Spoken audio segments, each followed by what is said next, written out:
Mm.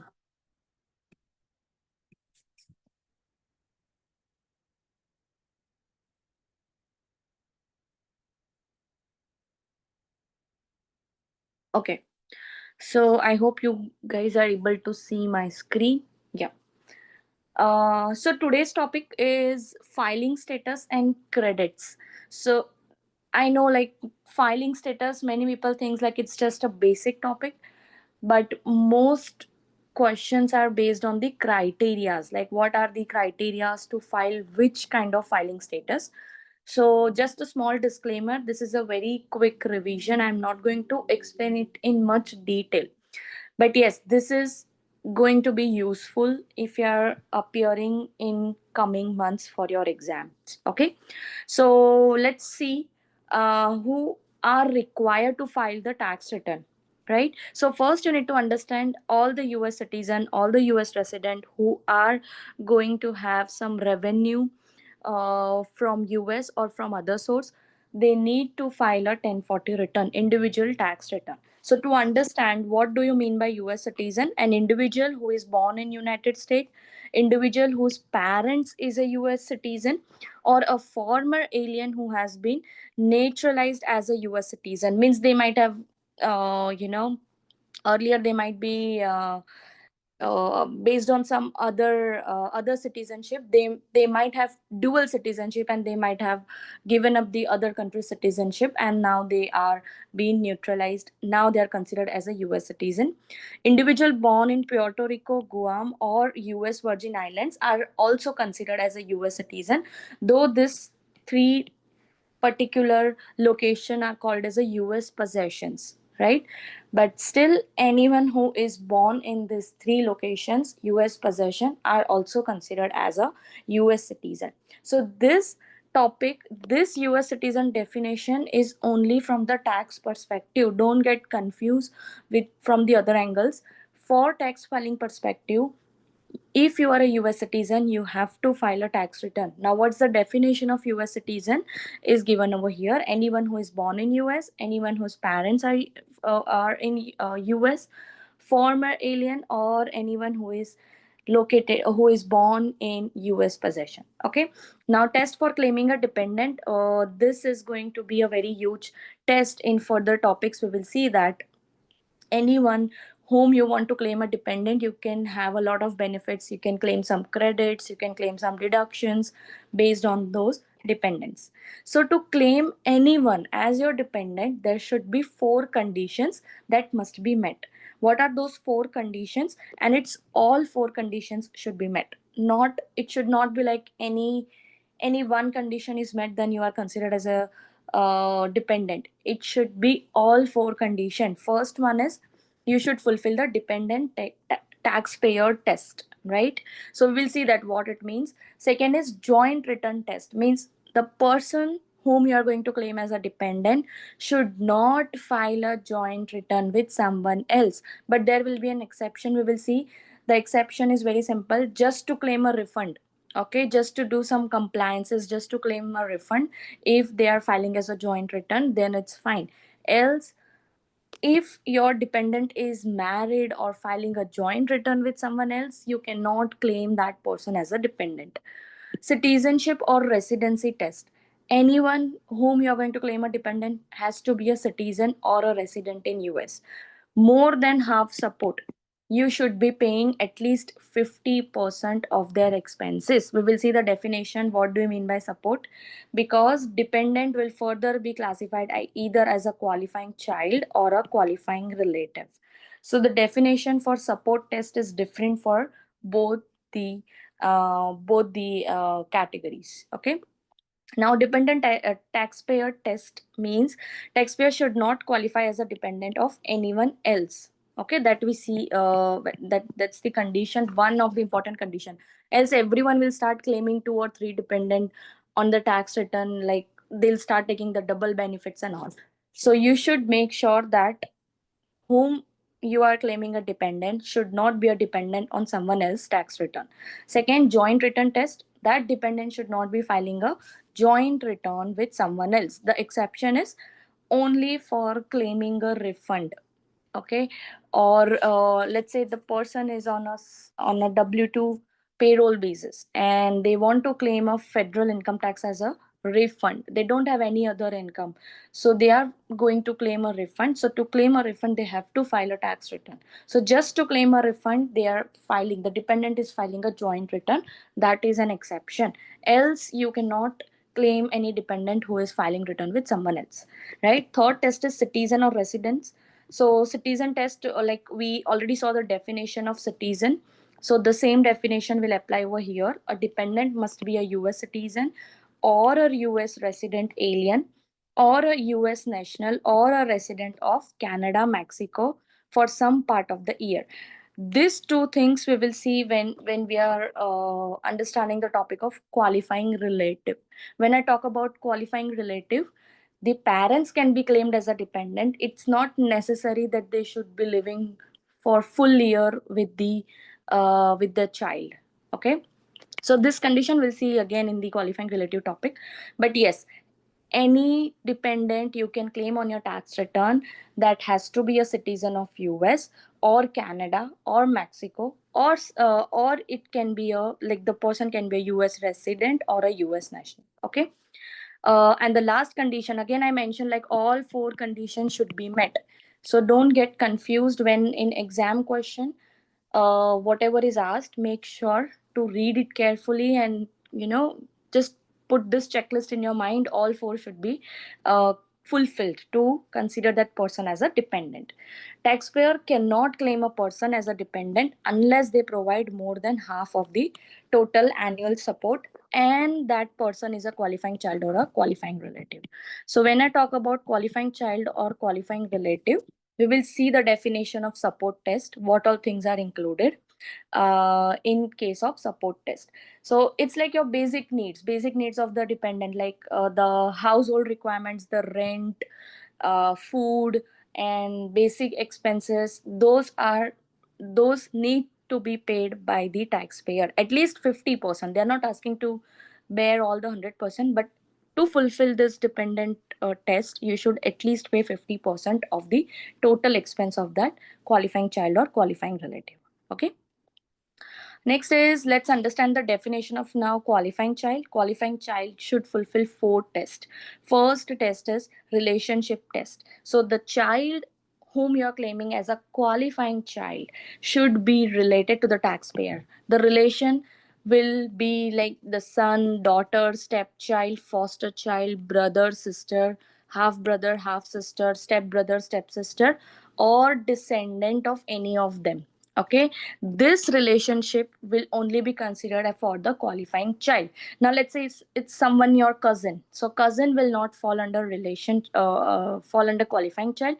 But yes, if you want to claim your cousin as a dependent, you can claim them as a qualifying relative. So make sure to understand the difference between QC and QR, qualifying child and qualifying relative. Second is age test. So whomsoever you are going to claim a dependent, they should be younger than 19 years, okay? Then only, like, the word they use is a child. So up to 19 years, it should be younger than 19 years at the end of the year. So as of 31st December, you need to check the age limit of that dependent qualifying child. And if a person is more than 19 years but at least 24 years, then also it's fine. The additional condition is they have to be a full-time student, okay? And if some child is disabled, totally disabled, they, in that case, you don't have to check the age limit. So these are the three conditions for the age limit. The child has to be younger than 19 years. Second, even if more than 19 years, but it should be within 24 years, and has to be a full-time student. Now please make sure exactly 19 will also not work. It is 18 or less. In exams, mostly they'll confuse you by giving you the exact age limit, that is 19 years. So while remembering the topic, you remember it's more younger than 19 years means it's fulfilling the condition. It's not like that. Read between the words. It's younger than 19 means 18 or less is considered as a qualifying child. If the person is exact 19 years, you also need to check one more condition, that is a full-time student, okay? Got it, guys? Next is residency test. Child must be living with the taxpayer for more than half of the year. Because if the child is not living with the taxpayer, then mainly it comes under like when the taxpayer and the spouse are separated. Okay, then that confusion will come, who can claim the dependent as a qualifying child. So that's why the condition is the person with whom the child has lived for more than half of the year can consider child as a qualifying child. Okay, and the last condition is support test. Again, here all four conditions should be met to claim the child as a qualifying child.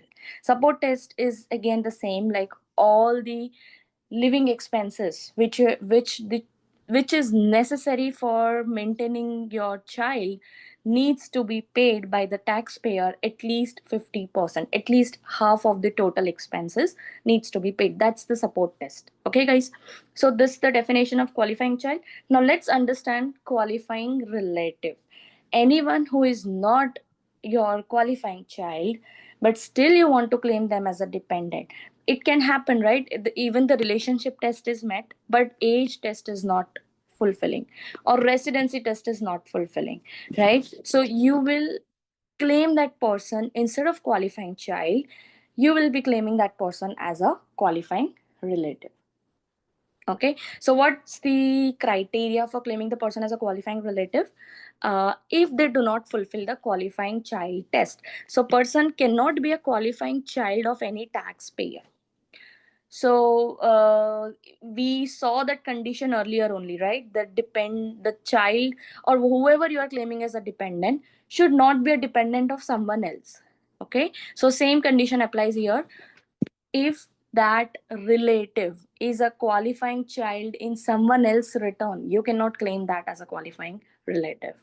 Okay, so the person cannot be a qualifying child of any taxpayer, any other taxpayer, or if they are fulfilling qualifying child condition, then just claim them under qualifying child criteria, not under both the criterias. Okay, only one time you have to put it in the tax return, not twice. Support test. So here also taxpayer should provide at least 50% of the total support during the year. Total support, like whatever expenses they are going to incur for maintaining that relative, their household related expenses. Okay, food, house, mortgage, rent, everything. Just take a total of whatever expense are needed to maintain that particular relative or a child, and at least 50% should be paid by the taxpayer. Okay, this is some additional condition in case of qualifying relative. If the qualifying relative is going to earn gross income of 5050, then you are not allowed to claim that relative as a qualifying relative. Okay, so gross income test, always there will be some calculation related questions on this. Like they'll give you a list of incomes of the relative and you need to check whether that relative is a qualifying or not. Okay, last one is member of a household or a relationship test. So these are two separate conditions. One is member of a household, means that person is related somehow. Your family relative is considered as a member of a household. Sorry, if that person is your relative, they will fulfill the relationship test. But for example, you want to claim your friends, you want to claim your someone who is not at all related, not a family relation, there's no family relation, you want to claim that person on your tax return, the person has to fulfill the member of household test. In member of household test, what does it says? 100% of the year the person should be residing with you. Okay, so two conditions are there. So can I say in total for qualifying relative there are five conditions. One is you should not fulfill the qualifying child test. Second is support test should be fulfilled. It's the same, the 50% you should be paying for the support of the qualifying relative. Gross income test you should remember. And the third one is the person has to be related. But if it's not related, that's fine. You should make sure that the person is living with you for 100% of the year, for the whole year. The exception is, in case of residency test and in case of this living criteria, the exception is if the person is sick, they are being hospitalized, or because of certain circumstances they are not living. Let's say in case of child, the child is taking their higher education in other state or other country, then that is an exception, that is still considered as like the child has fulfilled the criteria for those days. Okay, so make sure to remember the criterias: qualifying child, qualifying relative. Now yes, the related definition, the relationship definition is given over here. um, yes, lives with the taxpayer all the, yeah, this is for the definition of household. If you're not fulfilling the relationship test, you should fulfill the member of household test. Member of household test says what? The person should be living with the taxpayer all the year as a member of household, or must be related to the taxpayer. So relationship test includes child, stepchild, foster, or a descendant of any of them. So this comes under this criteria also. Why it's not a qualifying child? The child might be of age 25 or 26 or 27. So yes, age limit is not fulfilled, that's why you are going to claim that person as a qualifying relative. Or the relationship is, brother sister, half brother half sister, step brother step sister. So this condition is also fulfilling over here. So this and these two conditions are fulfilling under your qualifying child criteria, but they might be not fulfilling the other three criterias. Okay, and the next other relations are your parents related all relations. Okay, this you can remember, like brothers and sisters, your children's, your parents. It can be father, mother, grandparents, or any other direct ancestor, but it should not be a foster parent. Okay, brother or sister of the taxpayers parents. So whoever is the taxpayer's parents, their brother or sister.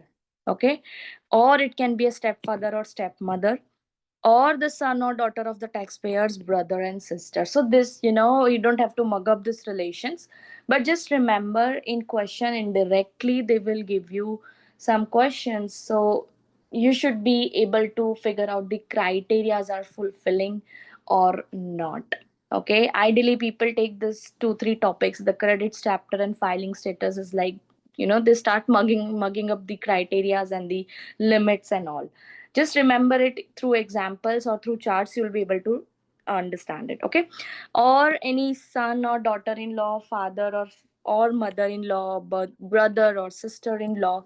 This in-laws, I can use the word in-laws here. It's like a son or daughter of taxpayer, brother or sister. Okay, or stepfather, stepmother. So this all condition, this all people are called as a related people. If anyone falling under this definition and they have a gross income of less than this limit 5050, and they are fulfilling the support test, again this is the all conditions should be fulfilled. Okay, and they are not a qualifying child of someone else, then you can claim that person as a qualifying relative. Okay, now, next is, let's understand the types of filing status. This can be helpful even if you guys are not pursuing enrolled agent or anything, and if you want to just enter into US industry, at least you should know the filing status. There are total 5 filing status we have for individual tax returns. Single, anyone whose marital status, for all the filing status, two conditions are very important: their marital status plus their dependency status. Okay, how many dependents they have, plus marital status. These two conditions is important. Okay, so who will be called as a single? Obviously who is not married, but which date, on which date you need to check this criteria? It's as of 31st December. On 31st December you need to check whether the person is married, unmarried, or divorced, or legally separated. The divorced word means legally separated. There will be a confusion. Let's say the divorce was just started in the month of November, but it has not yet finalized. You should search for the word when the divorce has been finalized. It when the divorce is not filed, but you should search for the word finalized. Okay, then only the person will be called as a legally separated. Got it, guys? Next is just along with a single, I will use I'll explain you MFJ filers. So when anyone who is married as of 31st December, it doesn't matter during the whole year if they are unmarried and exactly on that date they got married, then also they are eligible to file as a MFJ for the whole year. Okay, so legally married, they have to be legally married and agree to file a joint return. Or even if they are married plus they are living apart, they are living in a separate house, they are separated, but divorce is not yet filed or not yet finalized, they still have the option to file the MFJ return. Okay, and the third exception is, let's say the taxpayer and spouse. I think this I explained in the first day of our class, revision class. Taxpayer and spouse are married, and let's say spouse died during the year, but when the taxpayer is going to file the tax return, taxpayer will be always filing the MFJ in the year of death. In the year of death. Okay, so let's say the person died in 2024. So on 15th April 2025, they are going to file as a MFJ. Taxpayer is going to file as a MFJ return. Okay, so spouse died and the taxpayer didn't marry, but this can be some different situation. Here there can be some different situation, is like, let's say the taxpayer remarried to someone else, then the taxpayer will have to file a MFJ with the new spouse, and this person who died, still their return will get filed as a MFS. Okay, so these are the three categories which you will majorly see in case of the married filing joint return. Now let's talk about married filing separately. So single, married filing joint, in both the conditions you have to check the marital status as of 31st December. So in MFS, let's say you are married but you are not going to file a MFJ return. Okay, when you are going to use MFS when you are married, yes, but it can happen in certain situation that, if you're filing MFS, you are getting more tax benefits, or the taxpayer and the spouse are separated, so they might file a MFS if the legal divorce is not yet finalized but they are separated. So married couple can choose a MFS as a filing status if they want to file a two separate own returns. Okay, now two major filing status in which we have a lot of conditions are, one of them is head of household. Okay, so let's say anyone who is unmarried, so can I say single taxpayer can fall under head of household, they can check their criteria. Okay, and anyone who is filing a separate return, sorry, should be not married. Okay, so anyone who is a single filer can check whether they are fulfilling the head of household criteria or not. So let's see. Head of household criteria is very simple. Anyone who is unmarried plus pay more than half of the cost of keeping up the home for the year. So you should remember, see that this I was explaining earlier was, when I talk about support test, taxpayer should be paying either for the dependence expense, or there is one more terminology, that is household related expenses. Okay, so there are this two terminology, household related expenses or dependent expenses. So in case of head of household, you should make sure that the taxpayer should be unmarried, plus they are also paying a cost of keeping up the home for the year.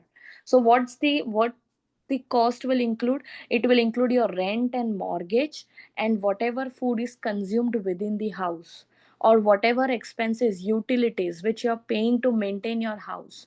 Okay, those things will be considered as a house related expenses, cost of keeping up your house. At least 50% you should be paying for maintaining your house, plus you should be unmarried. So this is one of the condition. Now let's say there will be some exceptions also. Unmarried definition is going to change a little bit. Unmarried means what? Anyone who files a separate return. Okay, single is anyways qualified for filing head of household. The condition is if they are paying more than 50% of the keeping up of the house, and there is a qualifying person. Okay, so when I use the word marital status plus dependent, this is important for head of household and QSS. Okay, so unmarried plus paying 50% of the cost, plus there has to be a qualifying person. We will see the definition of QP later on. But right now, understand, in case of unmarried, there is one exception. Even if you're filing as a separate return, that is fine. You need to be apart from your spouse for last 6 months of the year. Then you will be considered unmarried only for the status of head of household. Okay, so let's say the taxpayer and the spouse are there, they have filed the divorce agreement, but it's not yet finalized. Okay, and it's been like 7 or 8 months, but it's not yet finalized. The agreement is not yet finalized, or they have not signed, or something like that. So what will happen? You need to check as on the 31st December, back calculate the 6 month. For those 6 months, are these two people living apart? Are these two people living in a separate house? The roof should not be the same. It's like they should be totally living in a separate house for the last 6 months. Plus, they both are going to file a separate return. Okay, then you can claim, any one of them can claim a head of household, and other person should file as a MFS return. Okay, one more condition is there, they have to pay 50% of the cost of keeping up of their house, plus there has to be one qualifying person. So we'll see the definition of qualifying person over here, but let me first explain the qualifying surviving spouse as well.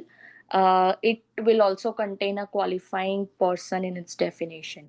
Okay, so I know this topic is like, I'm pretty sure that 99%, like, no one will be having any doubt in this topic.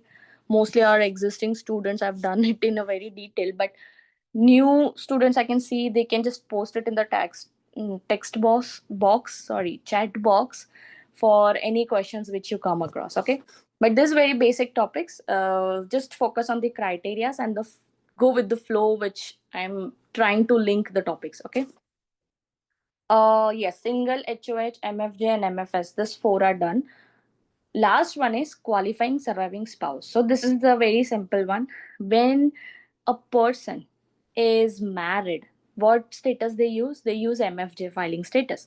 But in the year in which either the taxpayer died or the spouse died, the other person will use MFJ in the year of death.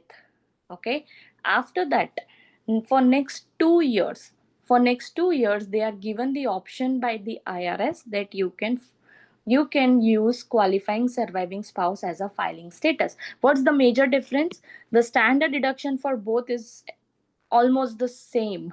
Okay, so the IRS is giving you the relief. Whoever is the spouse, they will get a relief to use the higher standard deductions for next 2 years from the date of death of the spouse. Okay, so there should be condition that they have filed a joint return with the spouse for the year when the spouse died. Please understand this. Like, in exam they'll not ask in much detail, but just from the practical perspective, let's say in the year of death the spouse got remarried to someone else, and the spouse is filing as a MFJ with that person. Next year she cannot take a qualifying surviving spouse.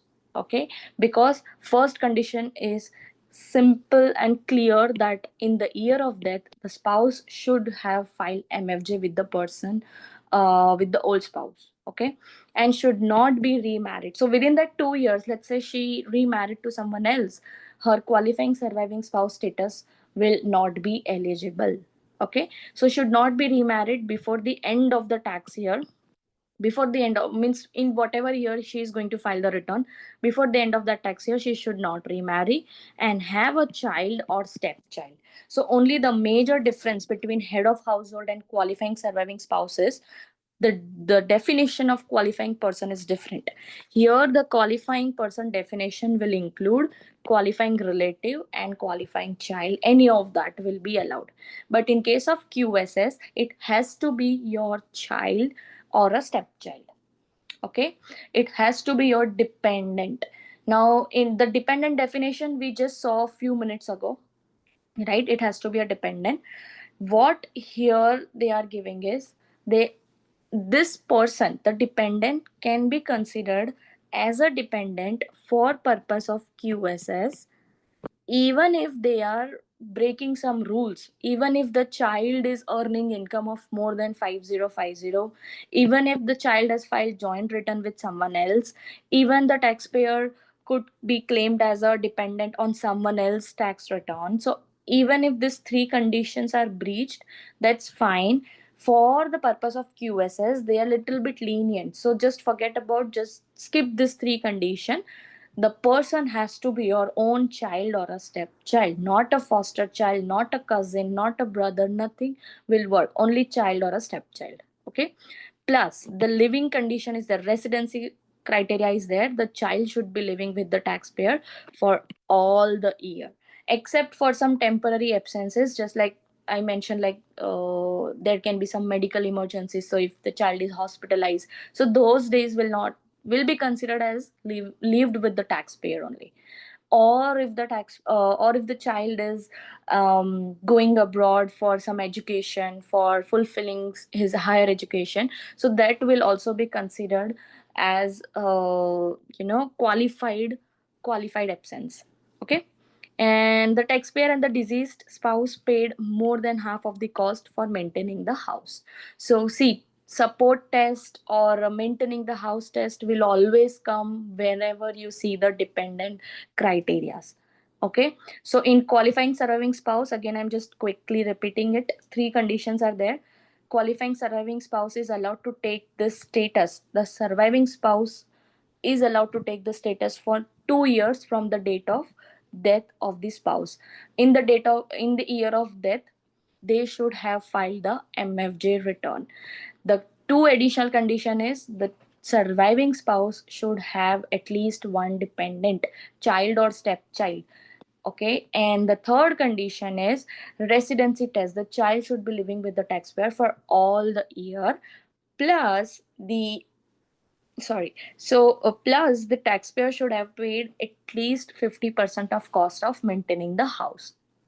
When I say maintaining the house, just understand, just think about all the expenses which are required to maintain the house. You need to pay rent, right? Or if it's your own property, you have to pay the mortgage, you have to pay some electricity utility bill, right? You have to pay for your food, groceries. So for maintaining your house, whatever expenses are there, at least 50% you should have paid. Okay. So this is the condition for QSS. Now let's understand, in case of head of household, what do you mean by qualifying child or qualifying relative? So qualifying child is any dependent who has lived more than half of the year with the taxpayer. Okay. Second is, if the qualifying relative is a mother or father or any parent, they need to be dependent, but there's no living criteria. Okay. Means there's no condition that they should be living for at least 50% of the year. Even if they are not living together, that's fine. If the parents are not living together with the taxpayer, that's okay. Still, parents can be considered as a qualifying relative. Qualifying child condition is very simple, the child should be living with the taxpayer for 50% of the year. Okay. Qualifying relative who is other than the parent should be fulfilling the living criteria, means they should be living with the taxpayer for more than half of the tax year, plus they have to be related. So it's the same condition, guys, we saw here, right? The qualifying relative test and qualifying child test. So if you want to claim as a head of household, any of these two should be your dependent. Okay. And rest conditions will remain same, means they have to fulfill the gross income test, they have to fulfill, if they are claiming qualifying child, they have to fulfill the age test. Those conditions are going to remain same. Okay. So you can just remember, in case of head of household, QC and QR conditions will come, but in QSS, qualifying surviving spouse, only the dependent should be only your child, and any relative is your dependent, you cannot claim as a QSS. Okay. Next is following are some disallowed expenses or deductions. Sorry, not expenses. Some deductions, some credits are not allowed if you are filing as a MFS. So IRS is just promoting that you should not go for MFS filing status. They also have a lesser standard deduction. Okay, so any credit for child and dependent care will be disallowed if you're filing as a MFS. We will today see this all the types of credits. So there is a criteria that when you want to claim a credit for any expenses paid for the child and dependent care facilities, the taxpayer and the spouse, if they are married, they have to file a MFJ return. Okay, MFS return, if they are filing, they cannot claim this credit.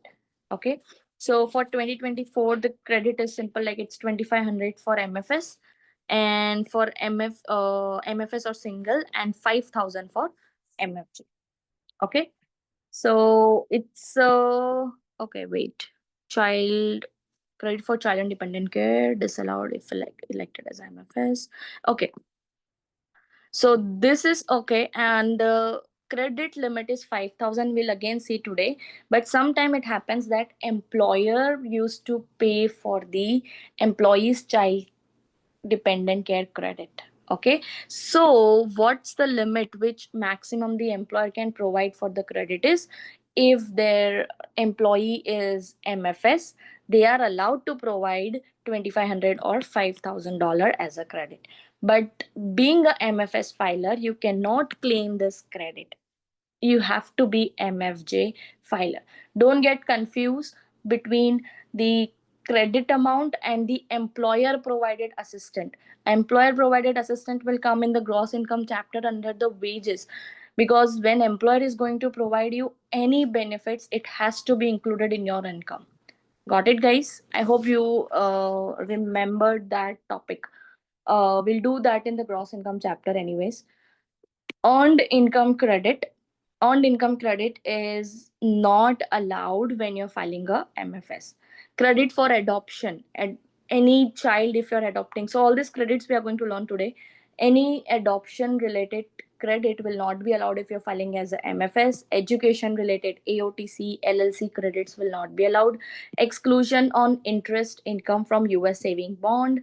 So there is a series EE bond, which on which you are going to earn some interest income, and if you've invested, you whatever bond you're going to redeem, it's not the interest amount you have to invest. The redemption amount, whatever bond is going to get redeemed, if it has been invested somewhere, uh, mainly for the education purpose, right, then whatever interest you are going to earn on the savings bond will get excluded. Then child tax credit and retirement saving contribution credit will be disallowed. Mainly retirement saving contribution, you will get a little bit benefit. 50% of the total credit will be allowed. So we will see that, and also for the child tax credit. But dependent care, you will not get anything. But child tax credit, you will get 50%. Retirement saving contribution credit, you will get 50%. Okay. Then the last one is capital loss. Capital loss, ideally you are allowed to set off $3000 in current year, remaining you have to carry forward. So this 3000 limit will get reduced to 1500 if you're filing as a MFS. And this is the important condition: one spouse is going to itemize it, and if both are filing as a separate return, MFS return, right, the other spouse will also have to follow the same thing. The other spouse will also have to itemize it. They both will have to mutually decide, either both will take standard deduction or both will take itemized deduction. Okay, they cannot claim a different deductions. Then yes, deduction for student loan interest will also get reduced. No, it will be disallowed. Okay, so this thing we will again see in the adjustment to income chapter, where the calculation part and phase out limit is there, so we will see that. So I hope this much is clear, the types of filing status and the types of dependent we have done till now. Next up is, what are the filing requirements when you have to file the tax return? Obviously, like if you're a US citizen and you are going to have certain gross income, which is over and above your standard deduction limit, you have to file your tax return. So total earned income and unearned income, I hope everyone knows what's earned, unearned, that's active or passive income.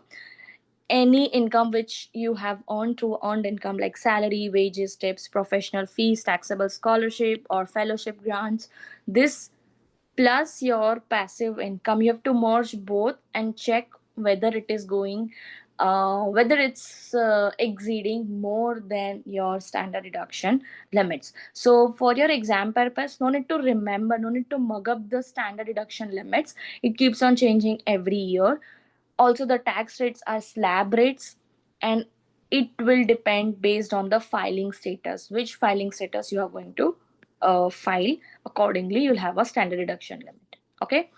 Now, individuals who are going to file a tax return, the requirement is gross income threshold. As I mentioned, standard deduction limit, if they exceed that standard deduction limit, then they have to file the tax return.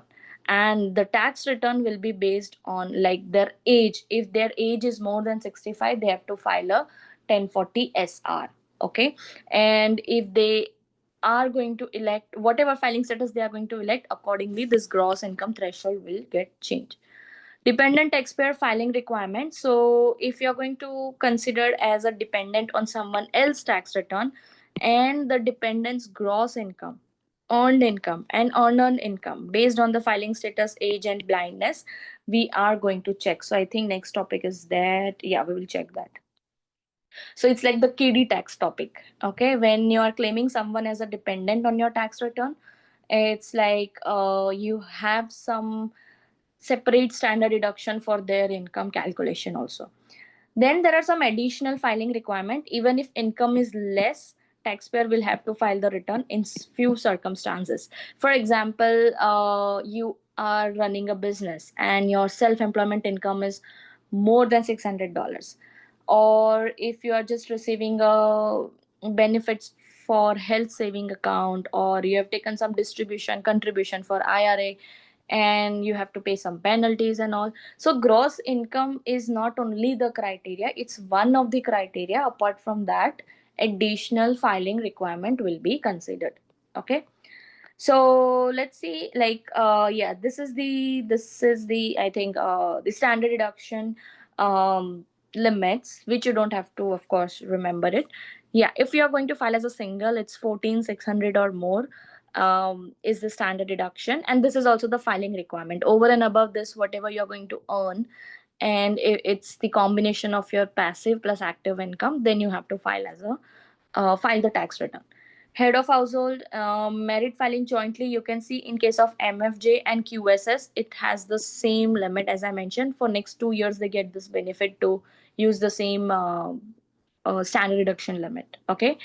Now, one more thing you will see is if the person is having age of more than 65 years, and in that case they get an additional deduction. So even if their age is more than 65, or if they are blind, then they will get some extra deduction. Okay, wait. Okay, it might be there in our regular book. You can just refer it from there. It's $1,250 sorry, $1,550 something amount is there. It's for per disability, per person who is having age of 65 or more. Anyone from our regular batch, they can just confirm the amount on the chat box from the regular book. It's 1550, or I might have made some changes in the summary book, so just you can confirm that. Okay. And yes, you can see here if a person is elder. Okay. um okay, it's 1950. Thanks Shushma for confirming. This is something else. Okay, I'll check that. If anyone who is more than 65 years of age or older than at the end of 2024, for a single taxpayer, they will get an additional deduction. So yes, if we check 14,600 plus 1950, that's the same. Yes. Okay, 16,550. Yes. So this 16,550 will be considered as a additional standard deduction because of the age criteria. So now let's say this single person is more than 65 plus also blind. For blind there is a criteria that you should provide a particular certificate, and you should fulfill certain percentage of blindness criteria. If you fulfill that, then you will also have an additional 1950 for that disability. Okay. Same way in case of head of household, everywhere you are going to add 1950. But in case of MFJ, you have to be careful because there are two people, right? Spouse and the taxpayer. You need to check the age criteria for both of them. Both are above 65, then you can claim, 1950 into two times. And if only one person is above 65 years age, then it's only once you will get additional 1950 as a deduction. Okay. And yes, this is not a one time reduction. Every year, because once you cross the age of 65, now every year your age is above 65, so every year you can add this additional standard deduction. Okay. Next is dependent taxpayer filing requirement. Yes, this is something which I was talking about. So let's say if you're claiming someone as a dependent, and so if your parents or someone else can claim you as a dependent, think like you are a dependent. Okay, now your parents are claiming you as a dependent, then you need to understand that if you are just claimed as a dependent on your parent and someone who is a single person, and where the single dependent is either a 65, sorry, the dependent is a single, not the parent are obviously going to file either as a MFJ or whatever conditions they are fulfilling. But the dependent means, think as an example it as you are a dependent. Okay, you are a single dependent. Single means not married, and you were either age 65 or older or blind. If no, you're not more than 65, you're not blind, then what will happen? Your unearned income is more than 1300, or your earned income is more than 14,600, which is your standard deduction limit, or your gross income is more than higher of this. Okay, that is 1300 or your earned income, which is whatever it will be your earned income plus 450, whichever is higher. Okay, this much amount, you have to report on your parents tax return. Okay. Second condition is, let's say the person whom you are claiming as a dependent is blind or more than 65, then the condition is going to be a little bit higher. Unearned income is more than 3250, earned income is more than 16,550, or gross income is more than higher of these two conditions, that is 3250, or earned income plus 2400. Again, I'm repeating, no need to remember the limits. Wherever it's necessary, I'll ask you to remember specifically those limits. 15,500. Just a minute. 15,500, Sushma, is 15,500 for MFG or QSS. Okay, earlier I was correct. 15,500. And 1950 is for single or HOH. Okay, yeah, got it. That's fine. Here, again, I'm repeating, no need to remember and get confused with the limits. In KDTEX topic, I'll give you a very small and clear calculation where you can remember. This chart is little bit confusing. Why? Because it is because the dependent, either it's more than 65, less than 65, blind, not blind, whether the dependent is married or single. So these six combinations are being added over here in this manner. Okay, so yes, if a person is a single dependent and is more than 65 or blind, obviously the calculation criteria, consideration criteria will be more than whatever we saw for the single. If a person is married, it can happen, right? The dependent is married and you want to claim that married dependent on your tax return. married but they are not filing a return with someone else, or even if they're filing a return with someone else, they are filing it just for the sake of claiming the refund. Okay, so if yes, then the conditions to claim that dependent will be based on the unearned income, earned income. The criteria are same, only the amount will keep on changing. Okay, so let me show you one simple KD tax calculation along with this so you can remember. I think it's there in the gross income. Just give me a minute, guys.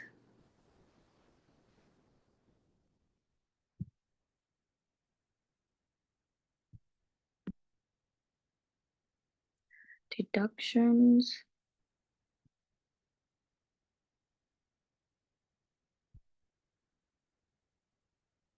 Okay, in taxes, we will see that.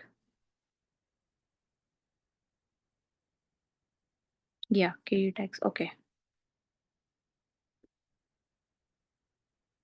NIT, SE tax, tax on household, additional. Okay, so see what happens is, let's say you're claiming someone as a dependent, and child is going to have unearned income of more than 2500, means any interest, dividend, capital gain, if they are going to have more than $2500 as an unearned income.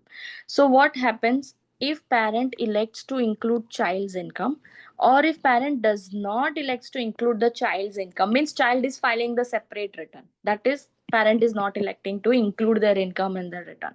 It may be because it's higher, much higher than the standard deduction, or in this situation, if it will be very minimal amount, let's say 200 $300 of interest, revenue, dividend, so they might include it in their tax return. So if they are going to include in their tax return, they have to fill out the form 8814, and child should meet all the conditions. What are the condition?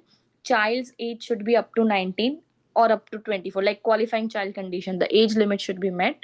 Child's only income is unearned income. If a person is going to have a earned income as well, they have to report it separately in a separate return. So just remember, in case of KD tax will have a separate standard deduction limits. The only condition is you should only have unearned income when your income is reported in your parents return. Okay, so child's gross income should be up to 13,000. Child's gross income, if it's more than 1300, gross income is more than 1300, sorry, it's 1300, then child is also required to file a separate tax return. Okay, and child should not be filing as a MFJ filer, and on the other hand you are claiming that child as a their child's unearned income on your tax return. That's not allowed. Okay, child is not having any estimated tax or overpayment from the prior year, and no federal income tax is withheld from the child's income. Okay, so these 7 conditions should be met to claim your child's income on your tax return. One of the important is it should be only unearned income, and parents should meet any of the conditions. What are the conditions? Parents are filing as a MFJ. If they are filing as a MFS, then the parent claiming child's income is having higher taxable income. Okay, if MFS, they are going to file as an MFS, whoever parent is going to have a higher taxable income, they should claim the child as a on their income tax return as a sorry, for KD tax calculation. Just a minute. Yes. And if parent is unmarried, the child must live with the parent for most of the year. Okay. Next is when the parents are not going to elect to claim the child as a on the tax return as a KD for the KD tax calculation, they will have to file 8615 form where unearned income is more than $2,600. Then what will happen? Either the child's rate or parents' rate, whichever is higher, they will have to apply for the KD tax payment. Okay, so child's rate means child's slab rate, whatever income they have, they might have earned. You need to check the slab rate, what is the marginal rate falling for the child, and what's the marginal rate of the parent. Whichever is higher, that should be considered as a key for the kiddie tax payment. And child should meet all the conditions to file the 8615 form. Means their unearned income is way higher. Their unearned income is 2600, gross income is more than 1300, and the child's age is less than 18, plus earned income is less than half of the child's support. Okay, so like in this definition, the child's age limit is falling under both the, you know uh, both the criterias. Here also we can see the child age limit criteria is there. Here also we have the same criteria, and one of the parents should be alive, and the child should not file as a MFJ filer. Okay, so this was the conditions which you can remember. And if you guys remember, if you guys are able to recall one small example we did in the class, the calculation part where 1300 is a standard deduction. Okay, I forgot to mention that 1300 will be the standard deduction for the child. Whatever income you are going to claim for the kiddie tax purpose, whatever income of the child you are going to claim, mainly you're going to claim unearned income on your tax return, right? So up to 1300 you can exclude, that is your standard deduction. And when the child is also going to file their own tax return, they are also going to exclude extra $1300. Okay, so that's how it's being calculated. So okay, let's come back to our topic. Okay, additional requirement to file a tax return is like when you're going to have a self-employment income of more than 400. It doesn't matter whether you are earning wage income or passive income, but if you're just running a business and your your self-employment income is above 400, you have to file the tax return. If you're going to earn a wage of more than 108.28, if you're a church employee are someone who are working for the church, it's a not for profit and all, so you still have to file a tax return if you're earning more than 108. And taxpayer of the spouse, if they are filing as a jointly, anyone receives a HSA or ARCERS MSA or Medicare, as I mentioned earlier, if they're going to receive any benefits from a health saving account or a medical ARCER MSA or Medicare Advantage distribution which they have taken, because see, while contributing they might have reported in the IRS, so it will not match the records on the IRS side. So when you do the contribution you mention it, but when you take a distribution you will receive a separate form from your from the institution from whom you are taking the distribution. So that form needs to be reported on your tax return. It might be taxable, it might not be taxable if you have fulfilled the criterias. Okay, but still you have to report it. Next is advance payment of premium tax credit. I think yesterday I mentioned somewhere in the class, but yes, whenever no, in part 2 I mentioned, whenever what happens is, whenever you are going to pay insurance premium, and if you're going to get a affordable marketplace insurance policy, then what they have the authority to do is, we have a premium tax credit. Okay, it's a normal credit. What the government says, like, you should get yourself insured. So if you get yourself insured, we will give you some credit, okay, for paying your insurance premium. So they will estimate your whole year's requirement eligibility. So let's say your whole year's insurance payment was $1200, but because you are eligible to get premium tax credit for 2024, you are standing right now on 1st Jan 2024. Now they are figuring out during the whole year, every month, how much premium you should pay. Ideally, as per this calculation, you should have paid $100 each month, right?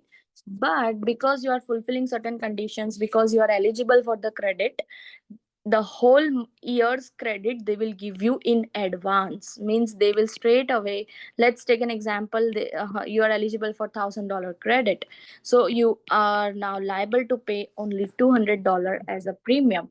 Now this $200 will get allocated in 12 months. So you might see different form numbers, those are working in practical life. The insurance premium amount and then the advance premium tax credit will get reduced. So let's say 100 minus $80 has been reduced, so only $20 the person is paying.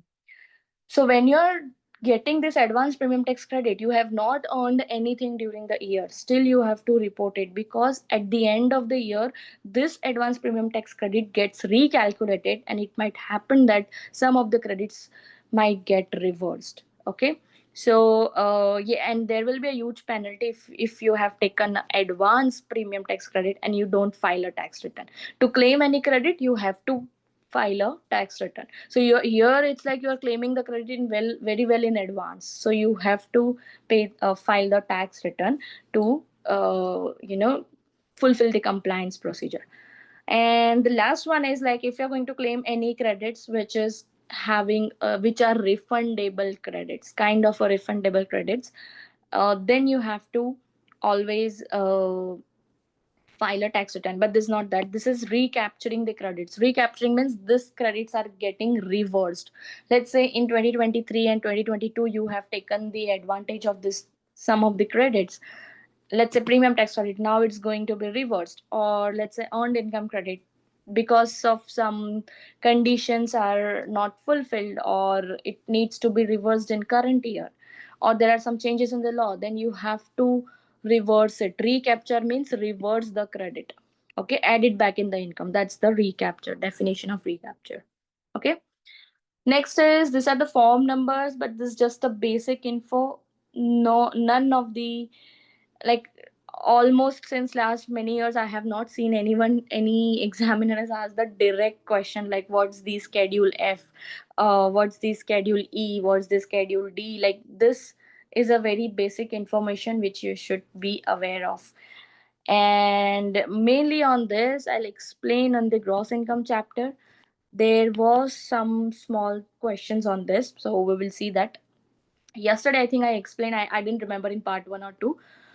Anyone who is like being a taxpayer who has hired someone to keep up their house, and if their salary, okay, let's do it right now only, and their earnings which they are going to pay to that household employee are more than a certain limit, then the employer, means the taxpayer, has to deduct the household taxes while paying that amount. Okay, so just give me a minute, it's there somewhere here.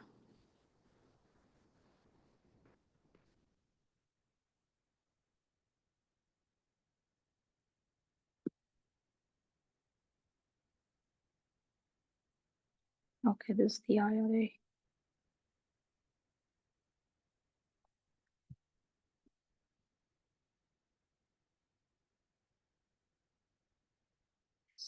Okay. Um. Yes, in other income it will be there. Just give me a minute. Hobby income, court awards, unemployment other. Okay, let me check once where the KD tax topic was there. I think so. It might be included over there.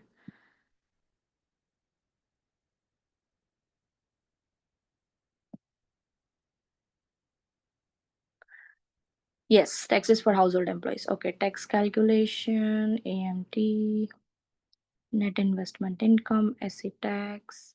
Yes, so what will happen here is, as I explained, the definition of the household employees means anyone who has hired someone to do some household work. Okay, here the definition is, so taxpayer has a household employee if he or she hires someone to do household work in or around the taxpayer's home. That worker is their employee. Okay, but the condition is like, the worker is an employee if the taxpayer is going to control the work performed. They are not working on contract basis. So let's say you hire some cleaning agency, and the cleaning agency is sending daily some of their employees to clean our house. That person is not your employee, that's the employee of the cleaning agency. But if you have hired someone directly to work for your house maintenance, and you are controlling the quality and everything, then you are considered as a employer, and that person is considered as a household employee. Okay.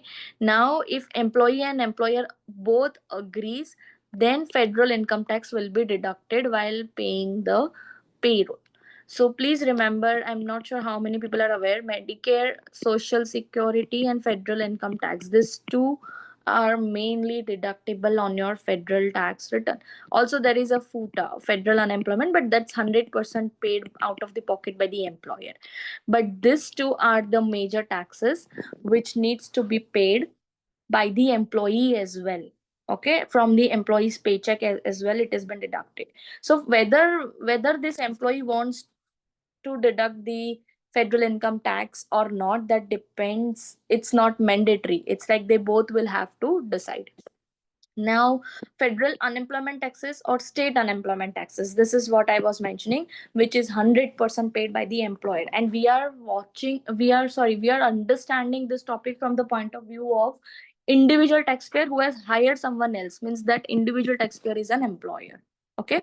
So if the combined cash wages of the employee per quarter, you have to check during the whole quarter how much you are paying to that employee. It has to be more than $1,000 to pay your federal unemployment or state unemployment taxes. Okay. And tax applied earlier at zero point 0.6 on first 7,000 per employee. So yeah, the rate is zero point 0.6, but that's what they're saying. 0.06% is for and the maximum limit is on maximum $7,000 you have to deduct. That's just the limit of the unemployment taxes. And the third one is Medicare and Social Security. This should be the share 50% of employee, 50% of employer. So if the wages are more than $2,700, then employer will have to deposit 50% of the Social Security Medicare taxes, that is 6.2 and 1.45 applicable. And employees share, either the employee will pay or employee will ask the employee to withheld that taxes. Okay. And taxpayer will also have to issue a W2 if the wages are more than $2,600. Okay. Got it, guys. So there was some small question. I'm not sure what the exact question was. And they have to, being an employer, you have to report all these things in your schedule edge that you have hired someone for the house related work, direct employer, and needs a EIN. And you need to get a EIN number just to do all this reporting. Okay. So coming back to our, I think first chapter is almost done. Let me see if anything is pending. Yeah, these are just the general requirement. Means like when you're going to file your tax return, you should have a tax ID number. You should have at least your SSN number. Or let's say you don't have SSN number, you should at least have your ITIN number. Okay. ITIN number is like individual tax identification number that needs to be reported to IRS, like, okay, this is my identity for filing the tax return. Or if you are adopting someone, so they don't have the, and you want to claim them as a dependent, so they don't have SSN or they don't have ITIN. So meanwhile, you get an adoption identification number. Okay. So these three are required when you file the tax return and when you are reporting your identity to IRS. Next is individual taxpayer identification number. How you're going to get ITIN by applying the form W7. Accounting periods and methods. So yes, for in case of 1040 return also, there are two different methods for filing your tax returns. You can either use a cash method or accrual method. When you use a cash method, you have to report all your income, even if it's received like in advance, It's constructive receipt. Constructive receipt means, a simple example I'll give you. Let's say you have received a check on 29th of December for some sales or for some services which has already been made or which is yet to be made. But you have received the check on 29th December. You have the authority to encash that check. Now you deposited the check on 30th December, but it got cleared on, let's say, 4th January. So what will happen? You cannot say that I will include this income in next year. Since it was received, the check was received, means it's constructive receipt of the income, means you have the authority to encash it, right? For example, if on that cash the sorry, on that check, the date mentioned on that check would have been a backdated check. Okay, let's say the date already mentioned is 10th of January, then you don't have any authority or rights to receive the funds before 31st December. In this situation, you can include it in the next year when you're using a cash method for filing your taxes. In case of accrual method, it's very simple. As and when it is accrued, let's say it's a rental related business or any income which is being accrued but you might have not received. Let's say the last month's payroll is run, but like it's been generated but you have not received your revenue yet. It's going to be received on 1st or 2nd January, right? So it's on, if even if you use an accrual method, your services are accrued, you are going to receive it either in the next month, but still you have to include it right now in the current year. Okay, so that's the, I think everyone from the accounting tax background, they might be aware about the types of method. Cash and accrual are very common method, but these are from the tax filing perspective, not that accounting method. Okay, and accounting period. So when you're filing your tax return, ideally it's 1st Jan to 31st December. That's your calendar year, but sometimes you can use the fiscal year as well. So let's take an example. If someone has been in some different country for last 3 to 4 years, and suddenly on 1st June, from 1st June 2024, he became resident.